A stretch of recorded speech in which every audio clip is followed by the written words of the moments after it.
아래에 있는 인간이란 제목으로 말씀 듣습니다. 우리 교독하시죠? 9절에서 20절.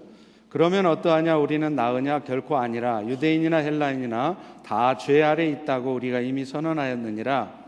기록된 바 의인은 없나니 하나도 없으며 깨닫는 자도 없고 하나님을 찾는 자도 없고 다 치우쳐 함께 무익하게 되고 선을 행하는 자는 없나니 하나도 없도다. 그들의 목구멍은 열린 무덤이요 그 혀로는 속임을 일삼으며 그 입술에는 독사의 독이 있고 그 입에는 저주와 악독이 가득하고 그 발은 피 흘리는데 빠른지라. 파멸과 고생이 그 길에 있어 평강의 길을 알지 못하였고 그들의 눈앞에 하나님을 두려워함이 없느니라 함과 같으니라. 우리가 알거니와 무릇 율법이 말하는 바는 율법 아래에 있는 자들에게 말하는 것이니 이는 모든 입을 막고 온 세상으로 하나님의 심판 아래에 있게 하려 함이라. 그러므로 율법의 행위로 그의 앞에 의롭다 하심을 얻을 육체가 없나니 율법으로는 죄를 깨달음이니라. 아멘. 언젠가 대법원 판결 중에 의미 있는 판결이 하나 있었습니다. 어느 의사가 환자의 종양의 가능성, 캔서의 가능성을 알려주지 않아서 결국 그 환자가 치료 시기를 놓침으로 말미암아 사망한 사건에 대한 판결이었습니다. 이 사건에 대해서 대법원은 그 의사에게 네가 잘못했다. 그래서 적절한 보상금을 지불하라. 그렇게 판결했습니다. 그 의사는 환자에게 그 병의 가능성에 대해서 알려주어야 될 의무가 있는데 그 의무를 위반했다는 것입니다. 그런데 사실 의사에게 진찰을 받는 우리로서는 그런 심각한 소리를 듣고 싶어 하지 않습니다. 행여 무슨 큰 병이나 나지 않았나 싶었는데 의사 선생님이 별로 걱정 안 하셔도 되겠네요. 약 좀 먹으면 낫겠네요. 이렇게 말해주면 얼마나 기분이 좋습니까? 그런데 어떤 때는요, 이런 말을 들어야 될 때도 있죠.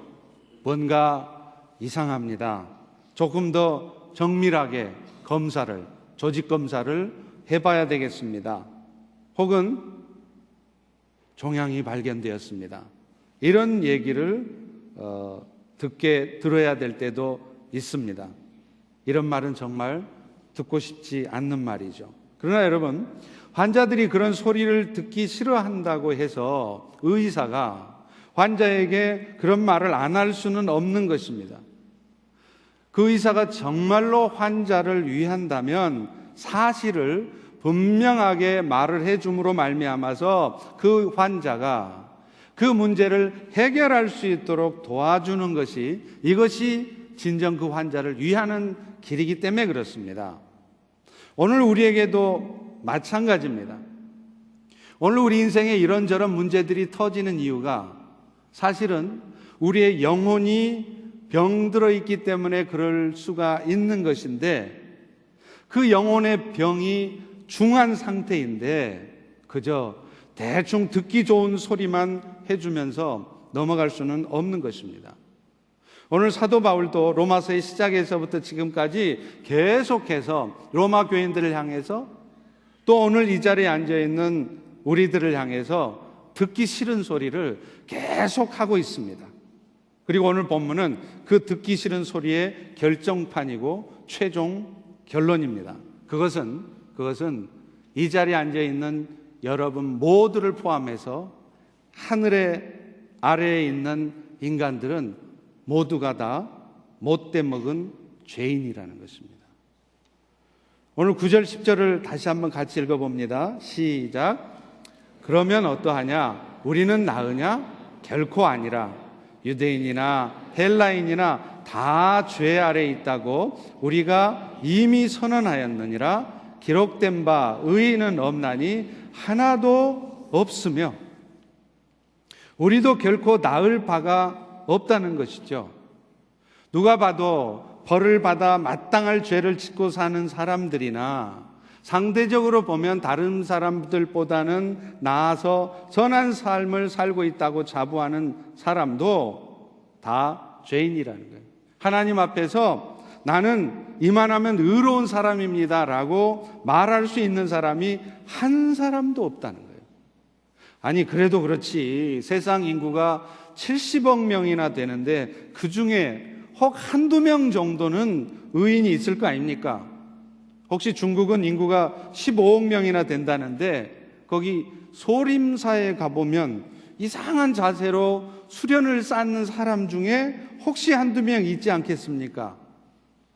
그런데 성경의 대답은 70억 인구 중에 단 한 사람도 의인은 없다는 겁니다. 다 죄인들이라는 거예요.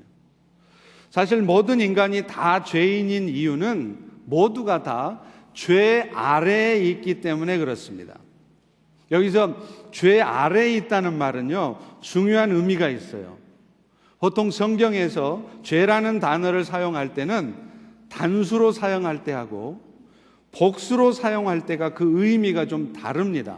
우리말에서는 이 죄라는 단어가 단수, 복수 개념이 구분이 안 돼 있습니다. 그러나 이 성경이 쓰여진 언어인 헬라어에서는 단수로 쓸 때, 복수로 쓸 때가 의미가 달라져요. 이 죄라는 단어를 복수로 쓸 때는 보통 우리가 흔히 말하는 죄악된 행위를 말해요. 도둑질, 살인, 간음죄, 이런 수많은 죄악된 행위들을 죄들 이렇게 말합니다. 그런데 이 죄라는 단어를 단수로 쓰고 있을 때는요, 의미가 다릅니다. 그 죄는 보이지 않는 죄의 세력, 다시 말하면 죄를 짓게 만드는 죄의 실체를 말한다는 거예요. 그래서 에베소서 2장 2절에 보면 이것을 공중권세 잡은 자다 이렇게 말합니다. 이것은 사람들로 하여금 악을 행하도록 사람들의 마음을 사로잡는 어떤 보이지 않는 세력이 우리 안에 있다는 것을 의미하는 것입니다. 이것을 우리는 흔히 사탄이나 마귀라고 부르기도 합니다. 우리 인간들이 죄 아래에 있다 하는 말들은, 이 말은 무슨 말이냐면 이 인간들이 죄의 세력, 다시 말하면 사람들로 하여금 죄를 질 수밖에 없도록 만드는 사탄의 권세 아래 세상의 사람들이 놓여 있다는 의미입니다. 그리고 그 죄의 세력 때문에 결국 사람들은 죄를 지을 수밖에 없다는 거예요. 여러분, 로마서 7장 19절에 보면 사도 바울도 이런 고백을 하죠. 내가 원하는 바 선은 행치 않고 어떻게 된 건지 도리어 원하지 않는 악을 행하는구나. 만일 지금 내가 원하는 선은 행치 않고 원치 않는 악을 행하고 있다면 이것은 내가 아니요 내 속에 거하는 죄니라, 단수로 쓴 죄니라 라고 말하고 있어요. 사도 바울과 같은 훌륭한 사도도 죄 안 짓고 싶은데 때로는 죄를 짓게 되는 상황이 있다는 말이에요. 그런데 그것은 자신 안에 성령님 이외에 또 다른 존재가 있어서 자신으로 하여금 원치 않는 악을 행하도록 만들기 때문이라는 거예요. 여러분, 이것이 바로 죄의 실체이고 죄의 권세입니다. 존 헬이라는 사람은요, 이 죄의 힘을 이렇게 묘사합니다. 죄는 파괴적인 존재다. 죄는 우리의 청각을 마비시켜서 하나님의 말씀을 듣지 못하게 만든다는 거예요. 여러분도 그렇잖아요. 때로는 하나님의 말씀을 듣고 싶지만 어떤 때는 하나님의 말씀을 안 듣고 싶어요. 하나님 말씀 듣는 게 부담스러워요. 그래서 자꾸만 하나님 말씀 듣는 것을 피하고 싶어질 때가 있습니다. 바로 이것이 죄가 하는 짓이라는 거예요. 또 죄는요, 우리의 시각을 마비시켜서 악한 것들을 향한 욕심이 생기게 만들어요. 견물생심이라고 나도 모르게 그걸 가져서는 안 된다는 걸 뻔히 알면서, 그렇게 해서는 뻔히 안 된다는 걸 알면서도 나도 모르게 손이 가는 거예요. 나도 모르게 그 짓을 하고 있는 거예요. 나도 모르게 그것을 가지려고 하고 있는 거예요. 여러분, 이게 바로 죄의 힘입니다. 죄는 우리의 미각을 마비시켜요. 그래서 대부분의 사람들은 단 것을 좋아해요. 저도 죄 때문에 단 것을 너무 좋아합니다. 저는 원래 달면 삼키고 쓰면 뱉는 사람이에요. 죄는 우리의 감각을 마비시켜서 지난날의 모든 일은 다 잊어버리게 해요. 그것이 은혜로웠던 일이건 그것이 마음에 상하는 일이건 다 잊어버리게 해서 오늘 현재 우리의 영적인 감각들이 무감각하게 무뎌지게 만들어버려요. 그래서 지금 내가 뭔가 잘못된 길을 가고 있는데도 그것이 지금 잘못된 길을 가고 있는 것인 줄을 모르게 만들어요. 착각하게 만들어요. 여러분, 이게 바로 죄의 능력입니다. 죄는 우리가 꼼짝할 수 없는 힘입니다. 인간들 스스로의 노력으로는 그 죄의 힘을 절대로 벗어날 수 없어요. 따라서 죄 아래 있는 인간들 스스로의 결단과 의지를 가지고는 오늘 우리는 선한 삶을 산다는 것은 분명히 한계가 있는 겁니다. 아무리 수양을 쌓고요, 아무리 선을 하려고 해도 마음 깊은 곳으로부터 일어나는 이 죄의 세력을 어찌할 도리가 없는 거예요. 여러분, 초인적인 그 수행을 통해서 큰 깨달음을 얻었다고 하는 성철 스님도요, 죽기 직전에 그 사실을 고백했습니다. 이 성철 스님은요, 무려 16년 동안이나 울타리를 쳐놓고 집 밖을 나가지를 않았어요. 그래서 파괴사라고 하는 절에서 장좌불화, 그러니까 눕지를 않는 거예요. 계속 앉아서 수행을 하면서 수년 동안 수행을 쌓았습니다. 그런데 그런 그였지만 그가 마지막 임종 직전에 남긴 말은 너무나도 쇼킹한 말이었습니다. 조선일보 1993년 11월 5일자 15면에 이 성철 스님이 마지막 돌아가시면서 남긴 열반송이 실려 있습니다. 거기 보면 이렇게 쓰고 있어요. 생평기광 남녀군이요. 그러니까 일평생 남녀의 무리를 속여서 미치게 했으니 그 죄업이 하늘에 미쳐 수미산보다 더 크다. 이제 산채로 불타는 아비 지옥으로 떨어지니 한이 만갈래나 된다. 10수년 동안을 수행을 해서 자기 안에 있던 죄악된 본성을 없이 해보려고 했던 성철 스님도 결국에는 그것이 인간의 수행으로는 안 된다는 것을 깨닫고 지옥으로 떨어지는 자신의 인생을 한탄하며 죽었습니다. 또요, 성철 스님뿐만 아니라 석가모니조차도, 부처조차도 인멸하기 직전에 베푼 설법에서 이렇게 말을 했습니다. 불경 남하다경 38편 8번에 보면 석가모니의 최후 설법이 나와요. 해인사에 가면 팔만대장경에 보면 이게 분명히 있습니다. 거기 이렇게 써 있어요. 하시 야솔의 오도 무유지 등야라. 하시에 언젠가 야소가 오면, 야소는 예수의 한자 음자예요. 그러니까 예수가 오면 내가 깨달았다고 하는 도는 기름 없는 등과 같이 쓸모없는 것이 될 것이다. 석가모니가 얘기했던 것처럼 정확히 석가모니 후에 500년 후에 예수가 이 땅에 오셨습니다. 여러분, 참 놀라운 말 아닙니까? 성철 스님뿐만 아니라 석가모니조차도 자신이 깨달았다고 하는 진리들이 결국에는 한계적인 것을 마지막 순간에 인정했습니다.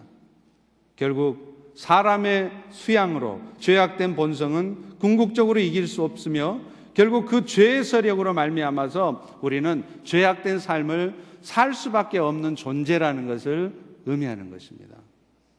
사도 바울은요, 이렇게 죄의 세력 아래에 있기 때문에 죄를 지을 수밖에 없는 인간들의 죄악이 어떤 것인지 구약 성경을 인용해서 쓰고 있습니다. 이하의 13절부터 18절까지 내용이 이게 시편 14편, 140편, 이사야서 59장을 인용해서 한 말씀들이에요. 거기에 보면 사도 바울은 뭐라고 그러냐면 가장 먼저 사람들은요, 죄의 세력 아래에 있기 때문에 그 마음이 썩어서 부패되어져 있다는 겁니다. 우리 13절과 14절을 읽어보겠습니다. 시작. 그들의 목구멍은 열린 무덤이요 그 혀로는 속임을 베풀며 그 입술에는 독사의 독이 있고 저주와 악독이 가득하고. 이 말씀들은 죄의 세력 아래 놓여진 인간들이 가장 먼저 범하게 되는 죄가 바로 입술의 범죄라는 겁니다. 입술로 죄를 범하는 건데, 그런데 사실 알고 보면 이 입술로 죄를 범하는 이유가 근본적으로는 그 마음에서 출발된다는 거예요. 사람의 마음이 죄 아래에 있어서 부패되어 있기 때문에 사실은 사람들은 입술로도 죄를 범할 수밖에 없다는 겁니다. 그래서 이런 사람들의 부패한 마음을 사도 바울은 열린 무덤이라는 표현을 사용을 하고 있습니다. 마음이 죄로 물든 이 사람의 목구멍은요, 마치 열린 무덤과 같습니다. 여러분, 예수님 당시의 고대 근동에서는요, 오늘날 우리하고는 장례 문화가 좀 달라요. 오늘 우리는 사람이 죽으면 땅에 묻죠. 땅에 묻기 때문에 냄새가 나질 않습니다. 그런데 당시 고대 근동에서는 사람이 죽으면 땅에 묻는 게 아니라 석회암으로 된 곳에다가 굴을 파갖고 그 안에다가 시체를 뉘어놓습니다. 그리고 굴 입구를 큰 돌로 막는 거예요. 그런데 여러분, 만약에 그 막혀진 그 입구의 돌이 열려진다면 어떤 일이 벌어질까요? 그 안에서 나오는 시체가 부패하는 냄새가 이루 말할 수 없을 겁니다. 오늘 본문이 우리들의 목구멍이라는 사실은 그런 열린 무덤처럼 악취가 나는 그런 썩은 모습이 우리 안에 있다는 것을 의미하는 거예요. 다시 말하면 우리 목구멍은 그 속에서 심히 부패해져 있는 마음으로부터 부패한 것들이 바깥에 나오게 하는 통로 구실을 한다는 것입니다. 그렇기 때문에 사실은 오늘 또 우리가 입술을 통해서 죄를 범하고 하는 일들은 입술의 문제가 아니라 그 입술의 말을 내는 마음이 문제라는 겁니다. 이런 부패한 인간들의 마음을 예레미야 선지자는 예레미야 17장 9절에 이렇게 표현합니다. 만물보다 거짓되고 심히 부패한 것이 마음이라.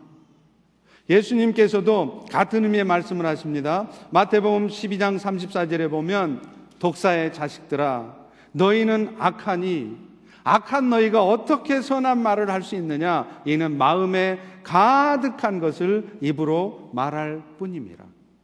죄 아래에 있는 인생들은 마음이 부패해 있기 때문에 결국에는 이런 모습을 갖는다는 거죠.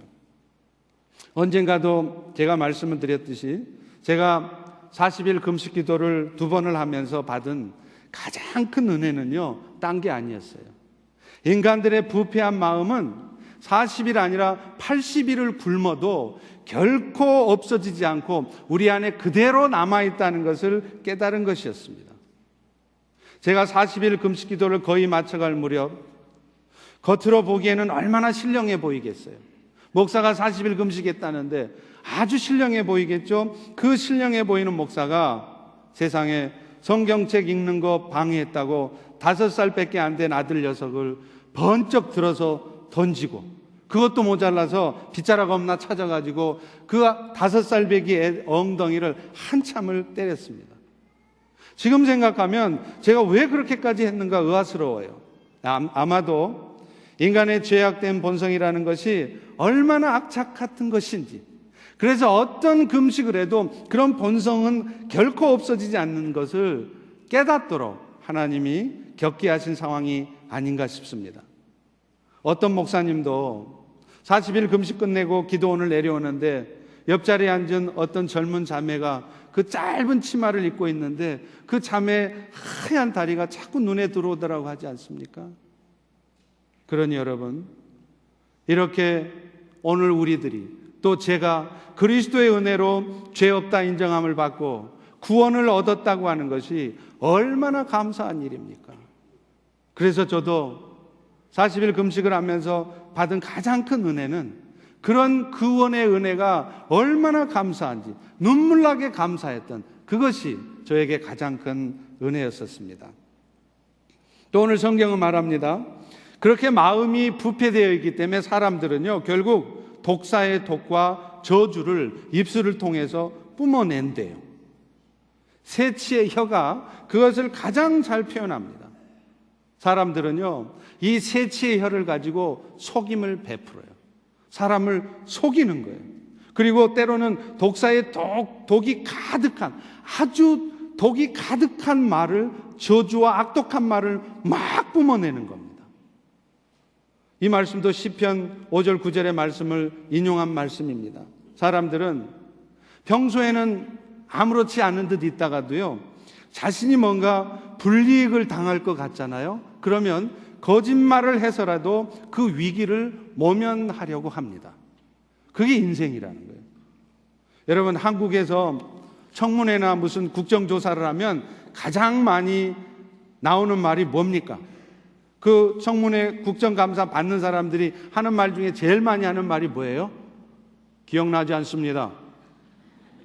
아니, 그 어렵다고 하는 국가고시를 단번에 패스한 그 머리 좋은 인재들이 청문회 자리만 앉으면 갑자기 기억력이 극도로 나빠져요. 거의 치매 수준입니다. 바로 며칠 전 일을 전혀 기억을 못 하겠대요. 사람들은 자신의 삶에 유익이 되겠다 싶으면요, 서슴없이 거짓말을 해요. 하지도 않은 일을 했다고 말하고요, 분명 몇 번 안 한 걸 아는데도 많이 했다고 얘기합니다.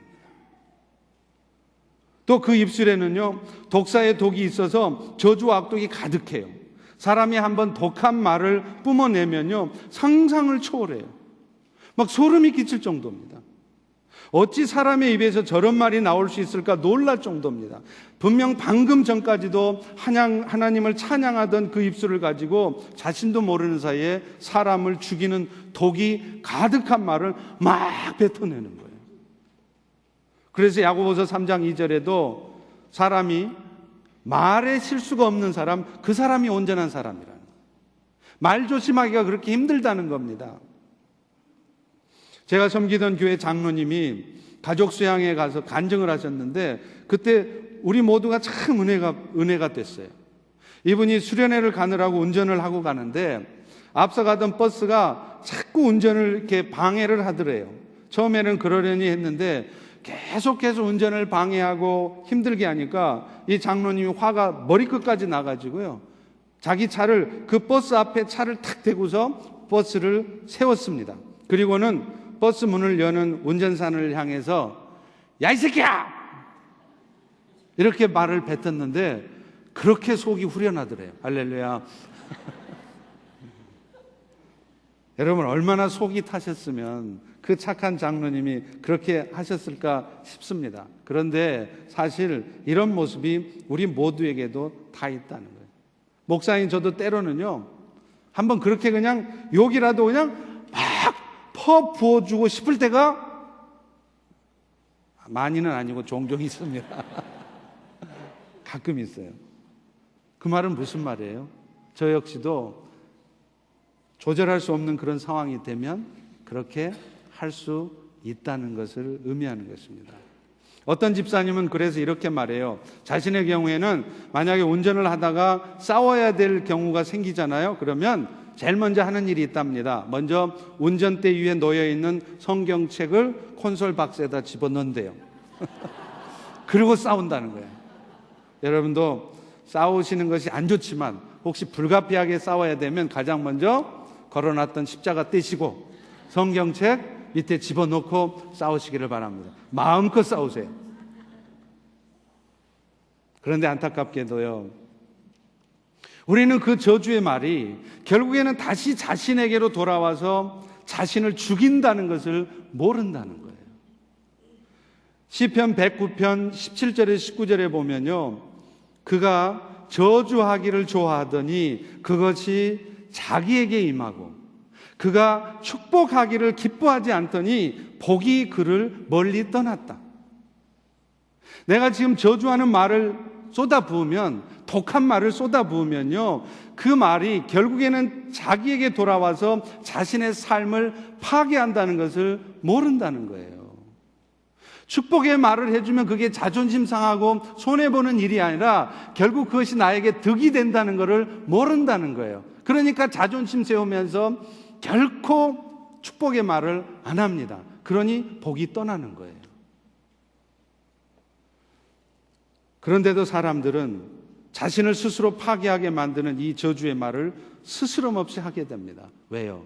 죄의 세력이 우리 안에 있기 때문에 그렇습니다. 세 번째로 사람들의 죄악된 모습은요, 이 마음에서 시작돼서 입술로 표현되고 결국은 행동을 통해서 드러납니다. 오늘 본문 15절을 보면 그 발은 피 흘리는데 빠른지라 이렇게 말하잖아요. 여기서 이 피를 흘린다는 말은 사람들이 행하는 악행에 대한 결과를 의미해요. 그러니까 사람들은 피를 흘려서라도 자신에게 유익이 되는 일이라면 그것을 취하려고 한다는 거죠. 여러분, 역사학자들이 인류의 역사에서 왜 전쟁이 일어나는가를 연구했는데 결국 결론이 뭐였냐? 인류의 전쟁의 원인은 인간들이 정착해서 농사를 지으면서부터 발생한 잉여 농산물 때문이라는 거예요. 남는 농산물 때문이라는 거예요. 땅에 정착해서 농산물을 수확하게 되니까 먹을 것이 남게 되죠. 전쟁이라는 것은 자신의 유익을 위해서 남이 남겨놓은 것을 빼앗으려고 하다가 생긴 거라는 거예요. 전쟁은 결국 자신의 생명을 지키기 위해서 남의 생명을 희생시키기까지 하는 인간의 악한 본성을 보여주는 것입니다. 다단계 판매업이라는 것이 그렇습니다. 한국의 어떤 형제가 고등학교를 졸업한 뒤에 일자리를 찾았는데 일자리를 못 찾았어요. 그런데 어느 날 친구가 그 일자리를 소개해 준다는 말에 설레는 마음으로 사무실을 찾아갔습니다. 건강식품, 생활용품 이런 걸 파는 업체인데 이 업체 2층 교육장에 올라가니까 마침 골드마스터라고 하는 사람이 강의를 하고 있었어요. 여러분도 반년만 이 일을 하면 저처럼 골드마스터가 될 수 있습니다. 골드마스터가 되면 여러분의 한 달 수입이 최소 5,000불에서 10,000불은 됩니다. 생활 형편이 어려웠던 젊은 청년들이 이곳에 와서 다 성공해서 나갔습니다. 이렇게 말을 하니까 이 청년 박 씨는 자기도 그렇게 되고 싶어서 방문 판매원 가입서에 서명을 했습니다. 그런데 이 방문 판매원 가입을 하게 되면 가장 먼저 해야 될 일이 일단은 자기가 팔아야 될 물건을 사야 돼요. 그런데 그 액수가 만만치 않습니다. 근데 이 박 씨는 그 물건을 살 목돈이 없다 그러니까 이 사람들이 그 목돈을 어떻게 구하는지까지 방법을 알려줬어요. 어떤 방법이냐? 아버지한테, 시골에 있는 아버지한테 전화를 하래요. 그래서 아버지한테, 아버지, 나 드디어 취직이 되었는데 방을 구해야 되니까 방값으로 돈 좀 보내주세요. 그러라는 거예요. 그래서 이 청년은 아버지한테 5,000불을 송금을 받았습니다. 그래가지고 그 돈 가지고 방을 구하는 게 아니라 팬티 스타킹, 마스크팩 이런 거를 4,000불어치를 잔뜩 샀어요. 의무적으로 사야 되는 거예요. 근데 나중에 알고 보니까 이 마스터, 골드 마스터 이런 사람들이 돈을 버는 방법이 자신이 물건을 열심히 팔아서 돈을 버는 게 아니라 이런 식으로 자기 주변에 아는 사람들을 끌어들여서 자기 밑에 들여놓는 거예요. 그래서 이 자기 밑에 들어온 사람들이 물건값으로 낸 돈 중에 일부를 챙겨서 그런 돈들이 모아질 때 5,000불도 되고 10,000불도 된다는 겁니다. 이 말은 다른 사람들의 희생 위에 나의 유익을 챙긴다는 것이죠. 여러분, 바로 이것이 오늘날 피 흘리는데 발빠른 인간의 악한 본성을 적나라하게 보여주는 것입니다. 물론 미국의 다단계와 한국은 좀 다르긴 합니다만은 잘못된 다단계 판매업이 이런 인간의 악한 본성을 보여주는 거라는 거예요. 이제 사도 바울은요, 죄 아래 있는 인간들의 삶을 최종적으로 이렇게 정리합니다. 그런 죄 아래 살아가던 인간들은 결국은 그 인생에 파멸과 고생이 있을 것이며 평강이 없는 삶을 살게 돼 있다는 거예요. 우리 16절, 17, 18절 같이 읽습니다. 시작. 파멸과 고생이 그 길에 있어 평강의 길을 알지 못하였고 그들의 눈앞에 하나님을 두려워함이 없느니라. 하나님을 떠나 죄 아래 있는 인간들은 사실은요, 잘 사나 못 사나 다 고생길을 가다가 결국에는 영원한 멸망에 빠지게 되어 있다는 거예요. 여러분, 잘 사는 사람들은 고생 안 하고 사는 것 같지만요, 사실은 다 나름대로 고생합니다.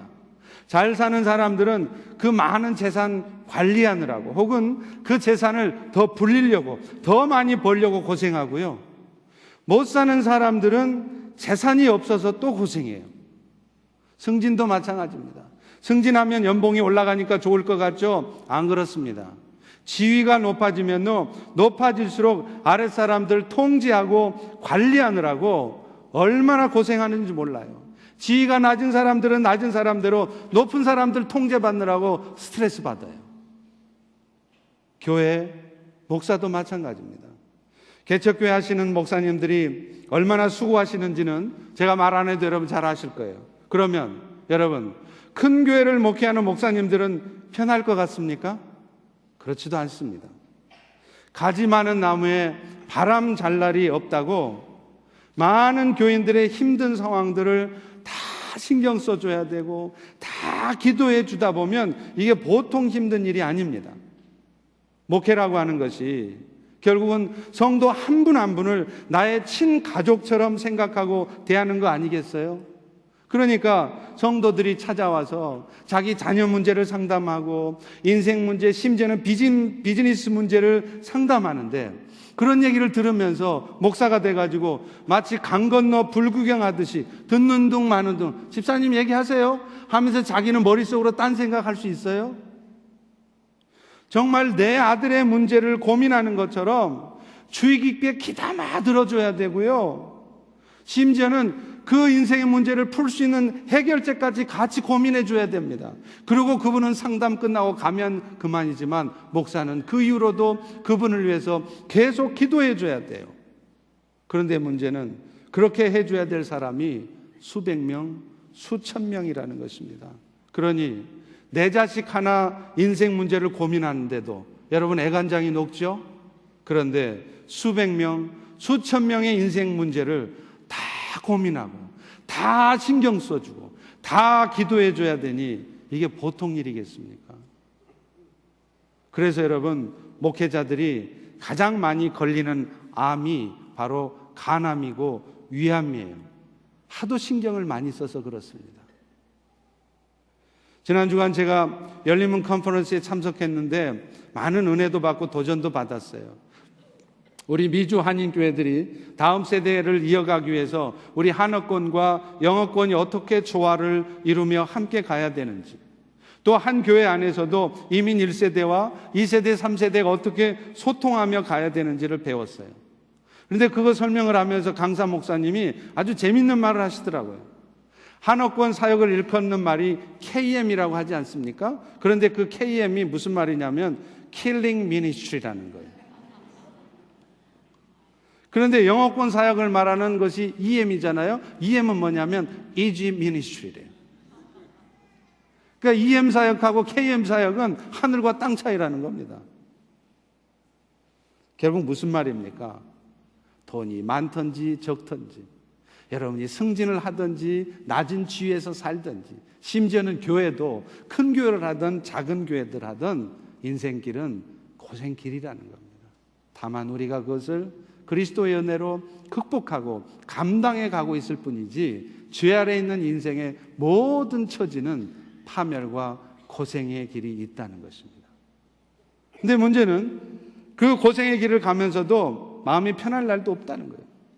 시편 90편 3절과 10절에도 이렇게 인생을 정리합니다. 주께서 사람을 티끌로 돌아가게 하시고 말씀하시기를 너희 인생들은 돌아가라 하셨나니, 우리의 연수가 70이고 강건하며 80이라도 그 연수의 자랑이라고 해봐야 수고와 슬픔뿐이라는 겁니다.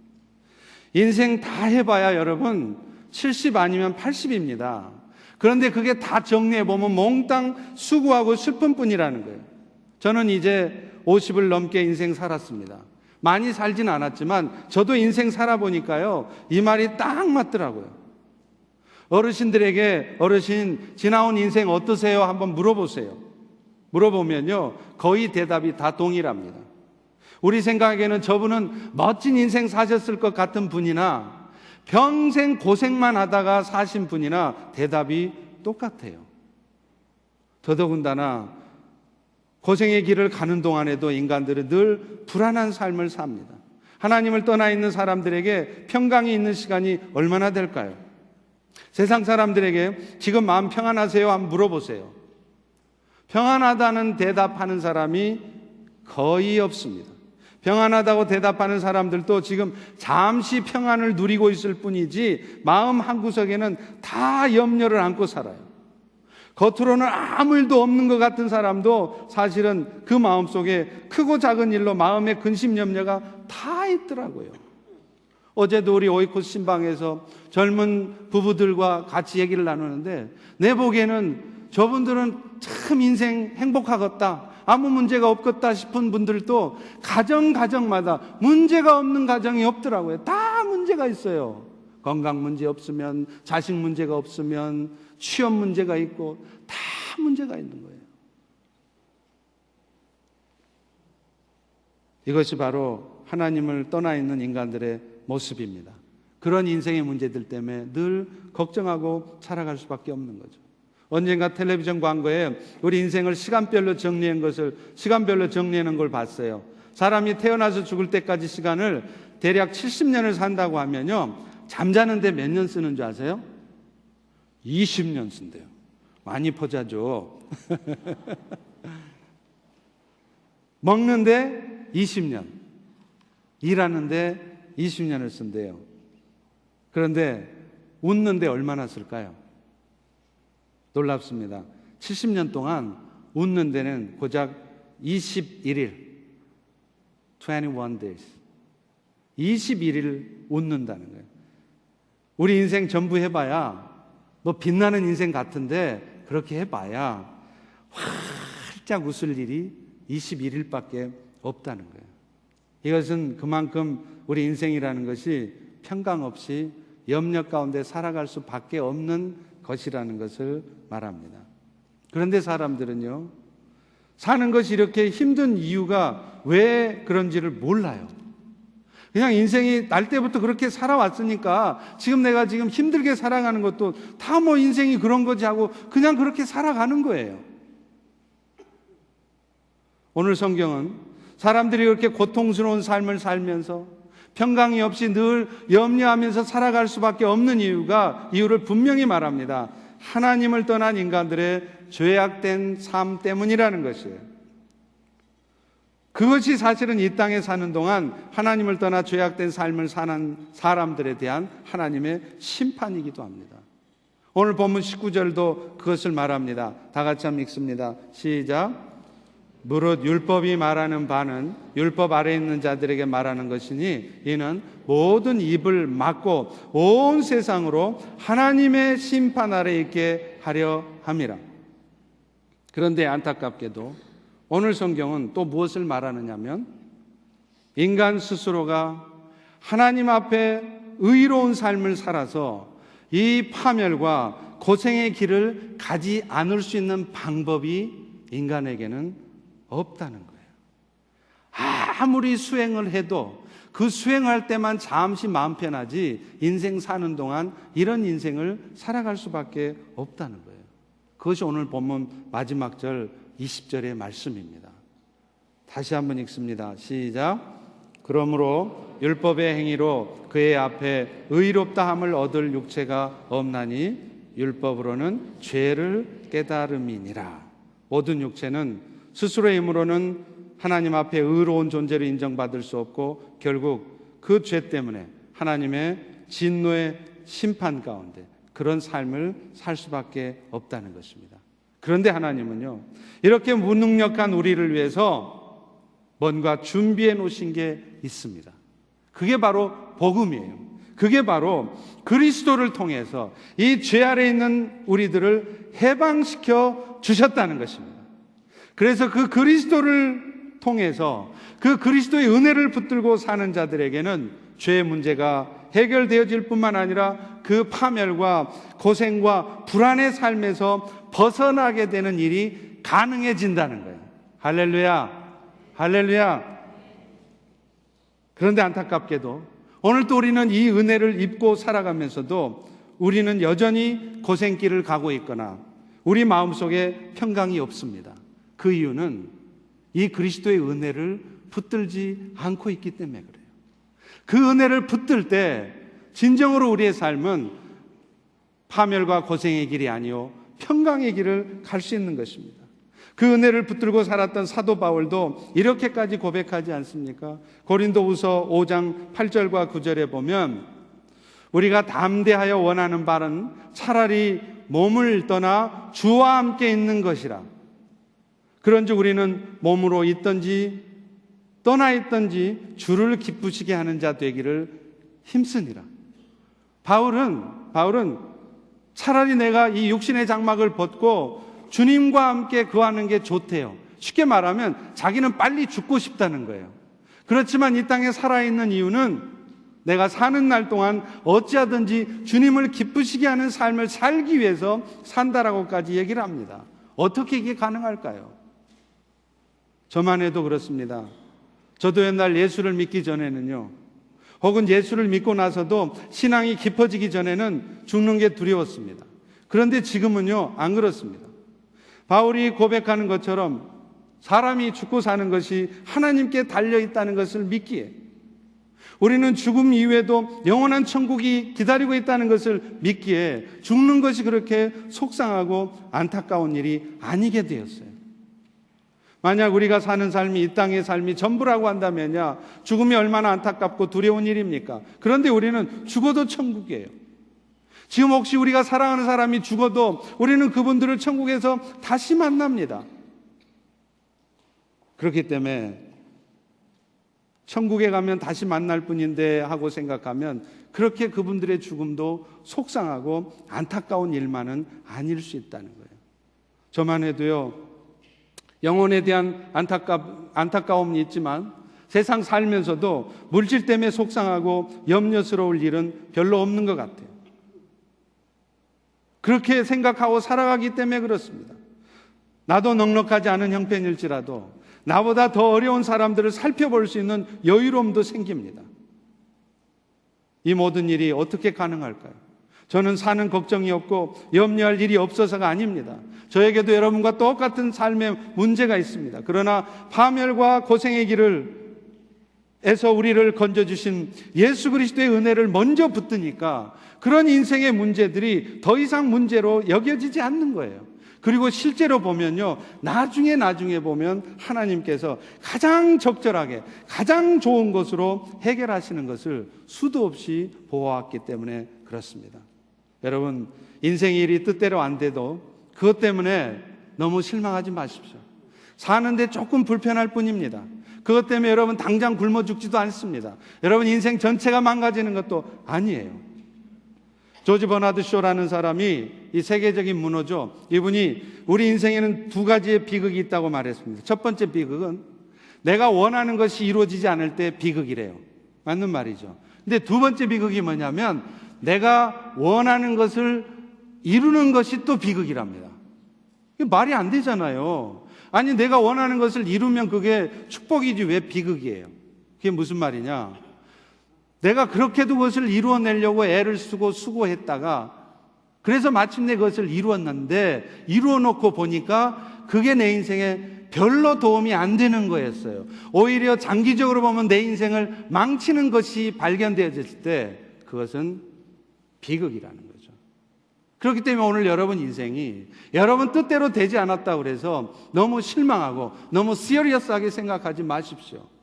그것이 나중에는 여러분에게 가장 축복된 일이 될 수도 있다는 거예요. 열린문교회 우리 김용훈 목사님이 쓴 책에서 서문에 이런 말을 쓰셨더라고요. 인생의 마지막 순간에 섰을 때 우리에게 가장 중요한 것은 무엇일까요? 사람들이 나를 어떻게 생각할까가 중요할까요? 아니면 하나님이 나를 어떻게 생각하는지가 중요할까요? 여러분은 지금 누구를 의식하십니까? 세상 사람들이 여러분을 보는 눈을 의식하십니까? 세상 사람들이 여러분의 자식을 보는 눈을 의식하십니까? 아니면 언젠가는 우리가 서야 될 주님 앞에 섰을 때를 의식하고 살아가십니까? 바보가 되기로 결단하는 우리를 통해서 하나님은 비로소 가정을 바꾸시고 직장을 바꾸시고 세상을 바꿉니다. 성경의 수많은 믿음의 사람들은 세상 사람들 눈에는 바보로 보였겠지만 하나님의 눈에는 바보가 아니었습니다. 기꺼이 그리스도를 위해서 바보가 되기로 결단할 때 그 인생이 사실은 가장 지혜로운 인생이 되는 것입니다. 오늘 이 펠로십의 모든 성도님들도 먼저 우리를 건져주신 예수 그리스도의 은혜를 먼저 기억하고 그 주님만을 신뢰하며 살아갈 때 이런 은혜가 우리 모두에게도 있기를 간절히 축원합니다. 이 시간 우리 다 일어나셔서 보혈을 지나 우리 같이 찬양하고 기도하고 마치겠습니다.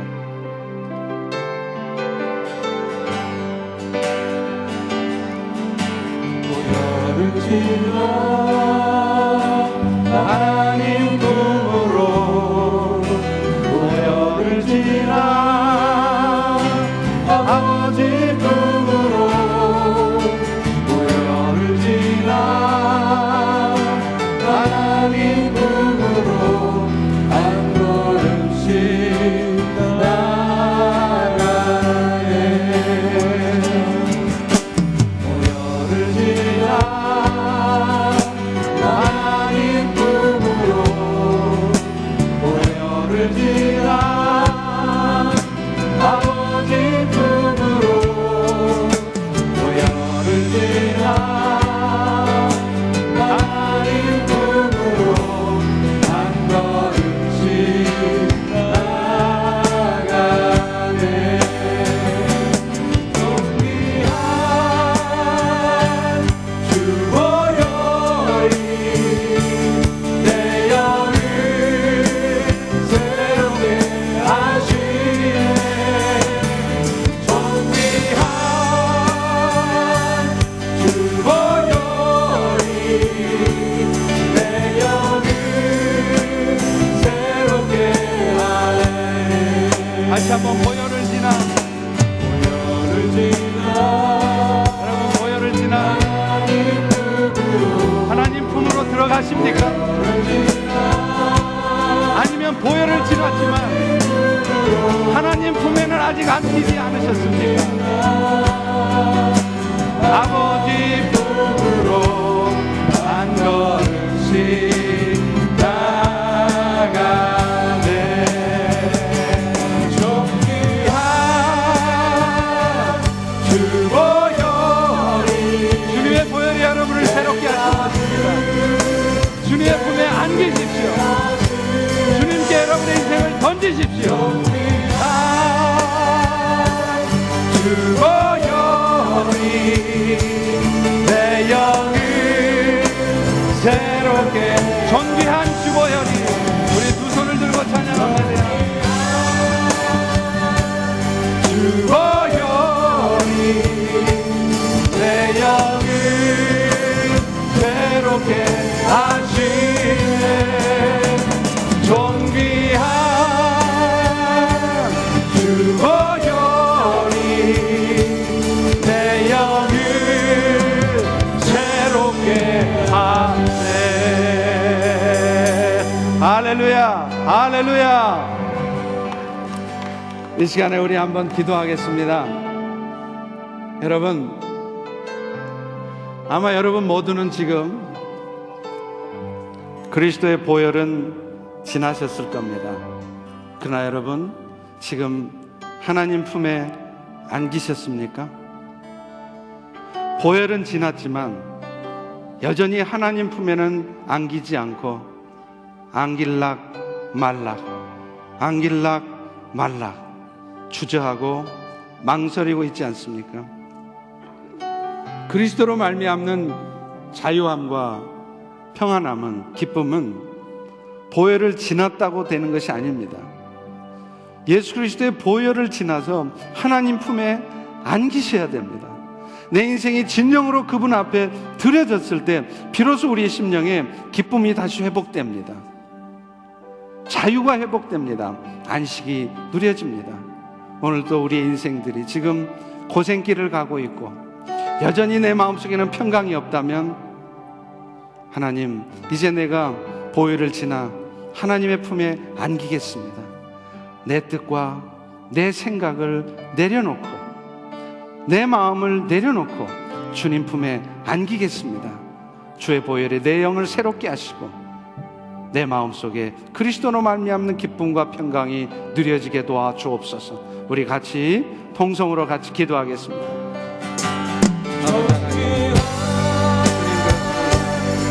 오